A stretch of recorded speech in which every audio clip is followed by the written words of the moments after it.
பெண்களுக்கான பொருளாதார சுதந்திரம் வழங்கப்பட வேண்டும். வடக்கு மாகாண ஆளுநர் தெரிவிப்பு. நான் சஜித்துக்காக வரவில்லை, கருணாகரனுக்கு பதிலளித்த மனோ கணேசன். மட்டக்களப்பு மக்களின் பாதுகாப்பை உறுதிப்படுத்த வேண்டும், செந்தில் தொண்டமான் தெரிவிப்பு. ஐநாவில் ஈழத்தமிழர்களுக்கு காத்திருக்கும் முடிவு. இலங்கையில் மருந்துகளுக்கு தட்டுப்பாடு, விடுக்கப்பட்டுள்ள எச்சரிக்கை. 40 ஆண்டுகளின் பின்னர் புனரமைக்கப்பட உள்ள பாராளுமன்ற கட்டடம், வெளியான தகவல். பணத்துக்காக கட்சியை காட்டிக் கொடுத்து விட்டார் மைத்திரி, தியாசிரி ஜெயசேகர குற்றச்சாட்டு. இந்தியாவிலிருந்து முட்டை இறக்குமதி செய்ய மீண்டும் அனுமதி. யாழ் பட்டிமன்றத்தில் நடிகர் பாண்டியராஜன். பெண்களுக்கான பொருளாதார சுதந்திரம் வழங்கப்பட வேண்டும் என வடக்கு மாகாண ஆளுநர் தெரிவித்துள்ளார். வடக்கு கிழக்கு மறுவாழ்வு அமைப்பின் ஏற்பாட்டு யாழ்ப்பாணம் தந்தை செல்வா கலையரங்கில் மதுபோதைக்கு எதிரான இயக்கம் நேற்று நடாத்திய விழிப்புணர்வு கருத்தரங்கின் பிரதம விருந்தினராக வடக்கு மாகாண ஆளுநர் PSM சார்ல்ஸ் கலந்து கொண்டார். மதுசாரம் மற்றும் போதைப்பொருள் பாவனையால் பெண்கள் எதிர்கொள்ளும் பிரச்சினைகளும் சவால்களும் என்ற துணைப்பொருளில் இந்த விழிப்புணர்வு கருத்தரங்கு ஏற்பாடு செய்யப்பட்டது. வடக்கு மாகாணத்தில் போதைப்பொருள் பாவனை ஒரு சவாலான விடயமாக காணப்படுவதாக வடக்கு மாகாண ஆளுநர் தெரிவித்துள்ளார். போதைப்பொருள் பாவனையால் பெண்கள் அதிகளவு சவால்களை எதிர்நோக்குவதாக தெரிவித்த ஆளுநர் இந்த நிலையை மாற்றியமைக்க நடவடிக்கை எடுக்கப்பட்டுள்ளதாக தெரிவித்துள்ளார். மேலும் போதைப் பொருளுக்கு எதிரான பிரச்சாரங்கள் செய்வதை விடுத்து இளைஞர் யுவதிகளை மாற்று செயற்பாடுகளில் ஈடுபடுத்தி அவர்களின் திறன்களுக்கு களம் அமைத்து கொடுக்க வேண்டும் என அவர் தெரிவித்துள்ளார்.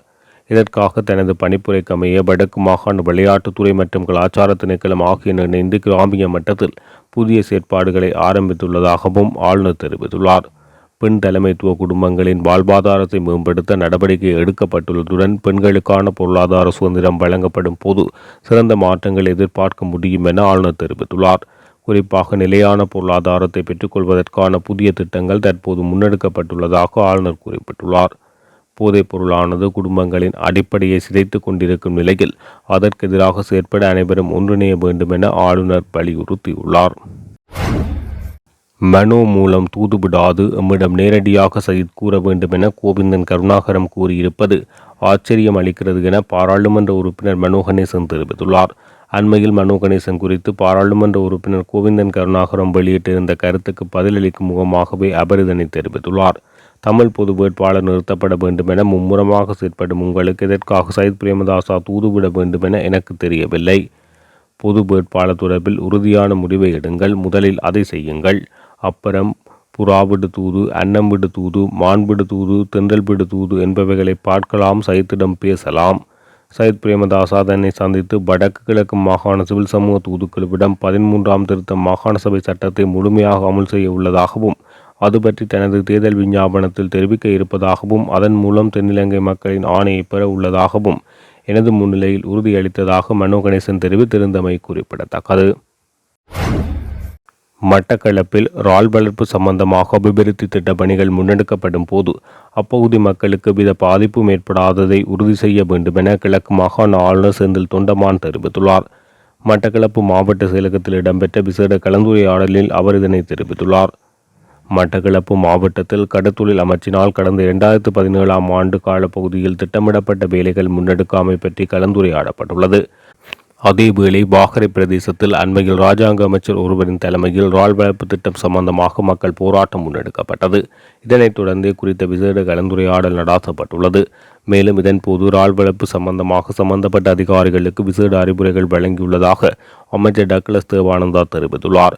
இந்த நிலையில் குறித்த சந்திப்பில் ஊடகவியலாளர்களுக்கு அனுமதி மறுக்கப்பட்டிருந்ததுடன் இது தொடர்பில் கிழக்கு மாகாண ஆளுநரின் கவனத்துக்கு கொண்டு வரப்பட்டதாக தெரிவிக்கப்படுகின்றமை குறிப்பிடத்தக்கது. ஈழத்தமிழர்களின் பிரச்சினைகளுக்கு ஒருபோதும் ஐநா மன்றத்தினால் தீர்வு வழங்க முடியாது என பிரித்தானியாவில் இருக்கும் அரசியல் ஆய்வாளர் திவாகரன் தெரிவித்துள்ளார். இந்து சமுத்திரத்தில் தனது ஆதிக்கத்தை செலுத்த சீனா தீவிரமாக செயற்பட்டு வரும் நிலையில் மேற்குலக நாடுகளின் எதிரியான ஈரான் தற்போது இலங்கைக்குள் நுழைந்துள்ளது. முக்கிய கேந்திர மையமாக உள்ள இலங்கை ஒற்றை பொருளாதார உலகத்தில் இரட்டை பொருளாதார மையங்களாக தொழிற்படுகின்றன. இவ்வாறான நிலையில் சிங்கள ராஜதந்திரிகள் சீனா இலங்கைக்குள் நுழைய வேண்டும் என்பதில் ராஜதந்திரத்தினை பயன்படுத்தி வருகின்றனர். இதன் காரணமாகவே இலங்கைக்குள் சீனா, இந்தியா, ஈரான் போன்ற நாடுகளை அனுமதிக்கின்றனர். இருப்பினும் ஈழத்தமிழர்களின் பிரச்சினை தீரும் வரையில் இலங்கையின் நட்பு நாடாக சீனா இருக்கும் என்றும் ஈழத்தமிழர்களின் பிரச்சினைக்கு ஒருபோதும் ஐநா மன்றத்தினால் தீர்வு கிடைக்காது எனவும் குறிப்பிட்டுள்ளார். சக்தி வாய்ந்த ஒரு வல்லரசு நாடு ஈழத்தமிழர்களின் பிரச்சினையை கையில் எடுத்தால் மாத்திரம் தீர்வினை பெற முடியும் என குறிப்பிட்டுள்ளார். நீரிழிவு, புற்றுநோய் மற்றும் இருதய நோய்கள் உள்ளிட்ட பல நோய்களுக்கு தேவையான மருந்துகள் மற்றும் மருத்துவ உபகரணங்களுக்கு தட்டுப்பாடு காணப்படுவதாக அரச மருந்தாளர்கள் சங்கம் தெரிவித்துள்ளது. இதனால் நோயாளர்கள் பல பிரச்சினைகளை எதிர்கொள்ள வேண்டியுள்ளதாக அரச மருந்தாளர் சங்கத்தின் தலைவர் துஷார ரணதேவ தெரிவித்துள்ளார். இந்த நிலையில் குறித்த பிரச்சினை தொடர்பாக சுகாதார அமைச்சின் மருந்து விநியோக பிரிவின் பிரதிபலிப்பாளர் நாயகம் ஜி. விஜயசூரிய தனது கருத்தை தெரிவித்துள்ளார். இலங்கையில் உள்ள வைத்தியசாலைகளில் இதுவரை 20% மருந்துகளுக்கு தட்டுப்பாடு நிலவுவதாக அவர் சுட்டிக்காட்டியுள்ளார். எவ்வாறாயினும் அதற்கு மாற்று மருந்துகள் தற்போது நாட்டில் உள்ளதாகவும் இதனால் மக்கள் அச்சமடைய தேவையில்லை எனவும் ஜி. விஜயசூரிய தெரிவித்துள்ளார். இலங்கை பாராளுமன்ற கட்டடத்தை புனரமைப்பதற்கு தேவையான அனைத்து நடவடிக்கைகளும் முன்னெடுக்கப்பட்டுள்ளதாக நிதி ராஜாங்க அமைச்சர் ரஞ்சித் சிம்பலாபட்டிய தெரிவித்துள்ளார். பாராளுமன்ற கட்டடம் சேதமடைந்துள்ளதாக வெளியான செய்திகள் தொடர்பில் சில ஊடகங்களுக்கு கருத்து தெரிவிக்கும் போது அவர் இதனை தெரிவித்துள்ளார். இந்த விடயம் தொடர்பில் அரசாங்கம் கவனம் செலுத்தியுள்ளதாகவும் இதன் அடிப்படையில் உரிய நடவடிக்கைகள் எடுக்கப்படும் எனவும் அவர் தெரிவித்துள்ளார்.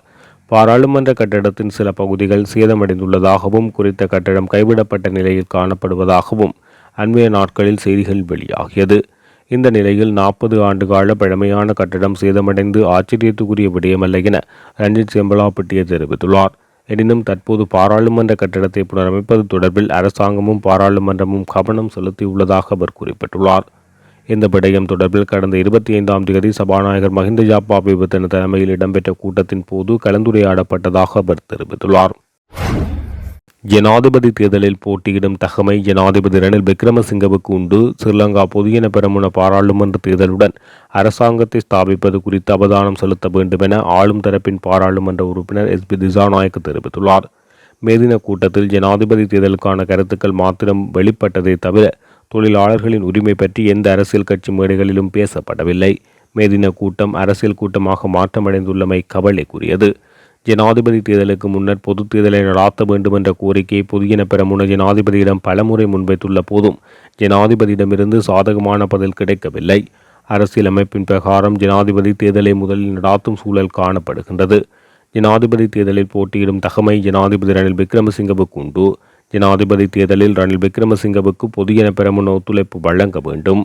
ஜனாதிபதி தேர்தலை தொடர்ந்து பாராளுமன்ற தேர்தல் ஊடாக அரசாங்கத்தை ஸ்தாபிப்பது குறித்து விசேட கவனம் செலுத்த வேண்டும் என தெரிவித்துள்ளார்.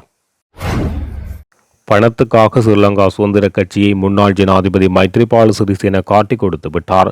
ஜனாதிபதி வேட்பாளர் விஜயதாச ராஜபக்ச என அவரால் தன்னிச்சையாக தீர்மானம் எடுக்க முடியாது என சுதந்திர கட்சியின் முன்னாள் பொதுச் செயலாளர் தியாசரி ஜெயசேகர தெரிவித்துள்ளார். செயலாளர் பதவியிலிருந்து என்னை நீக்கியமை குறித்து நான் கவலை அடையவில்லை. ஆனால் கட்சிக்கும் எனக்கும் இடையிலான பிணைப்பை முற்றாக இல்லாமல் ஆக்கும் வகையில் எனது உறுப்புரிமையும் முன்னாள் ஜனாதிபதி மைத்ரிபால சிறிசேனவினால் பறிக்கப்பட்டமையை வேதனை அளிக்கிறது. எவ்வாறு இருப்பினும் எனக்கு இழைக்கப்பட்ட அநீதிக்கு நீதிமன்றத்தினூடாக நீதி கிடைக்கும் என நம்புகின்றேன். கட்சியின் அங்கத்தவர்கள் அல்லாத ஒருவர் தற்போது பதில் தவிசாளராக நியமிக்கப்பட்டிருக்கிறார். மலைநாட்டு ஒப்பந்தத்தின் மூலமே எமது நாடு காட்டிக் கொடுக்கப்பட்டது. அதேபோன்று தற்போது மலைநாட்டு பகுதியில் உள்ள ஒருவரால் சுதந்திர கட்சி காட்டிக் கொடுக்கப்பட்டுள்ளது. அவரே புதிய தவிசாளருக்கான பெயரை முன்மொழிந்துள்ளார். பதில் தவிசாளராக நியமிப்பதற்கு சுதந்திர கட்சியில் வேண்டியளவு சிரேஷ்ட உறுப்பினர்கள் உள்ளனர். ஆனால் இன்று காசுக்காக கட்சி காட்டிக் கொடுக்கப்பட்டுள்ளது. மே தினத்தன்று விஜயதாச ராஜபக்சவே ஸ்ரீலங்கா சுதந்திர கட்சியின் ஜனாதிபதி வேட்பாளர் என முன்னாள் ஜனாதிபதி மைத்ரிபால சிறிசேன தெரிவித்துள்ளார். ஆனால் அவர் அவ்வாறு தனித்து தீர்மானம் எடுக்க முடியாது. அரசியல் குழு கூட்டம் கூடி தீர்மானம் எடுக்கப்பட்டு அந்த தீர்மானம் மத்திய குழுவில் நிறைவேற்றப்பட்ட பின்னரே இறுதி தீர்மானத்தை எடுக்க முடியும். ஆனால் முன்னாள் ஜனாதிபதி மைத்ரி அவ்வாறு கூறினாலும் விஜயதாச ராஜபக்சதான் இது தொடர்பில் இன்னும் தீர்மானிக்கவில்லை என கூறுகிறார். எவரிடமாவது பணம் இருக்கின்றது என்பதற்காகவும் அமைச்சு பதவி இருக்கின்றது என்பதற்காகவும் அவருக்கு ஜனாதிபதி வேட்பாளராக களமிறங்க வாய்ப்பளித்தால் இது நியாயமானது அல்ல என தெரிவித்துள்ளார். இந்தியாவில் இருந்து முட்டைகளை இறக்குமதி செய்ய மீண்டும் ஒருமுறை அனுமதி வழங்கப்படும் என விவசாய மற்றும் பெருந்தோட்ட அமைச்சர் மஹிந்த அமரவீர தெரிவித்துள்ளார். அங்குனுகொல பெலச பகுதியில் நேற்று இடம்பெற்ற நிகழ்வொன்றின் பின்னர் ஊடகங்களுக்கு கருத்து தெரிவிக்கும் போது அவர் இதனை தெரிவித்துள்ளார். மே மாதத்தில் முட்டையின் விலை கணிசமாக குறைய வேண்டும் என அவர் தெரிவித்துள்ளார். இந்த நிலையில் முன்னதாக இந்திய முட்டை இறக்குமதியை நிறுத்தியதன் பின்னர் சில வர்த்தகர்கள் முட்டை விலையை தன்னிச்சையாக அதிகரித்துள்ளதாக அமைச்சர் மஹிந்த அமரவீர தெரிவித்துள்ளார். தென்னிந்திய நடிகரும் இயக்குனருமான ஆர் பாண்டியராஜன் நேற்று யாழ்ப்பாணம் வருகை தந்தார். அவர் யாழ்ப்பாணம் கொழும்புத்துறை இல 199 சுண்டுக்குழியில் அமைந்துள்ள மண்டபத்தில் நடாத்தப்பட்ட சிறப்பு பட்டிமன்றத்தில் கலந்து கொண்டார். மக்களுக்கு சினிமாவும் சீரியலும் வழிகாட்டுகிறதா வழி மாறுகின்றதா என்ற தலைப்பில் பட்டிமன்றமும், இன்றைய சூழ்நிலையில் பிறருக்கு உதவி செய்வது ஆபத்தே ஆனந்தமே என்ற தலைப்பில் பட்டிமன்றமும் 2 அமர்வுகளாக இடம்பெற்றன. இப்பட்டிமன்றத்தை காண பல இடங்களில் இருந்து மக்கள் வருகை தந்தனர். இதில் கிருபா சாரதி பயிற்சிசாலை அதிபர் கிருபாகரன், பட்டிமன்ற நடுவர் முனைவர் நெல்லை பி சுப்பையா, கவிஞர் பிரியநிலா உள்ளிட்ட பல பட்டிமன்ற அணிசேர் கலைஞர்கள் பங்கெடுத்தனர்.